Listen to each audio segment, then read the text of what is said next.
PSC പരീക്ഷയ്ക്ക് ചോദിച്ച ചോദ്യങ്ങൾ. പശ്ചിമഘട്ടത്തിൽ ഉൾപ്പെടാത്ത സംസ്ഥാനം ഏത്? രാജസ്ഥാൻ.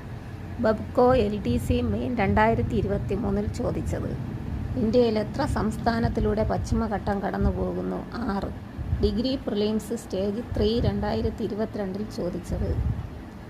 ഡക്കാൻ ഭൂമിയുടെ കിഴക്ക് ഭാഗത്തുള്ള മലനിരകൾ പൂർവഘട്ടം 10th പ്രിലിംസ് സ്റ്റേജ് 3 2021 ചോദിച്ചത്. ഇന്ത്യയിലെ ഏറ്റവും പഴക്കമുള്ള പർവ്വതനിര ആരവല്ലി 10th പ്രിലിംസ് സ്റ്റേജ് 3 2021 ചോദിച്ചത്. ഇന്ത്യയെ വടക്കേ ഇന്ത്യ, തെക്കേ ഇന്ത്യ എന്നിങ്ങനെ വേർതിരിക്കുന്ന മലനിര വിന്ധ്യ പർവ്വതം 10th പ്രിലിംസ് സ്റ്റേജ് 5 2021 ചോദിച്ചത്. ഇന്ത്യയിൽ ഏറ്റവും കൂടുതൽ ചൂട് അനുഭവപ്പെടുന്ന ജയ്സാൽമീർ ഏത് ഭൂഖണ്ഡ വിഭാഗത്തിൽ ഉൾപ്പെടുന്നു? താർ മരുഭൂമി. കമ്പനി ബോർഡ് LGS 2023 ചോദിച്ചത്. പടിഞ്ഞാറൻ തീരസമതലത്തിൻ്റെ ഭാഗമായി വരുന്ന പ്രദേശം ഏത്? കൊങ്കൺ തീരസമതലം. VEO 2019 ചോദിച്ചത്.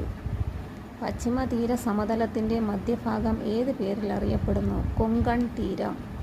LD ക്ലർക്ക് SR 2020 ചോദിച്ചത്. കോറമാൻഡൽ തീരം ഇന്ത്യയിലെ ഏത് തീരദേശവുമായി ബന്ധപ്പെട്ടിരിക്കുന്നു? കിഴക്കൻ തീരമേഖല. VEO 2019 ചോദിച്ചത്. അറബിക്കടലിൽ സ്ഥിതി ചെയ്യുന്ന ഇന്ത്യയുടെ ദ്വീപസമൂഹം ലക്ഷദ്വീപ്. യൂണിവേഴ്സിറ്റി LGS സ്റ്റേജ് 1 2023 ചോദിച്ചത്. അറബിക്കടൽ നദീവ്യൂഹത്തിൽ ഉൾപ്പെടാത്ത നദി ഗംഗ.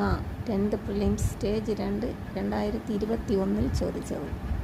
ഒരു നദിയിലേക്ക് വെള്ളം എത്തുന്ന നിശ്ചിത പ്രദേശം വൃഷ്ടിപ്രദേശം. 10th പ്രിലിംസ് സ്റ്റേജ് 4 2021 ചോദിച്ചത്.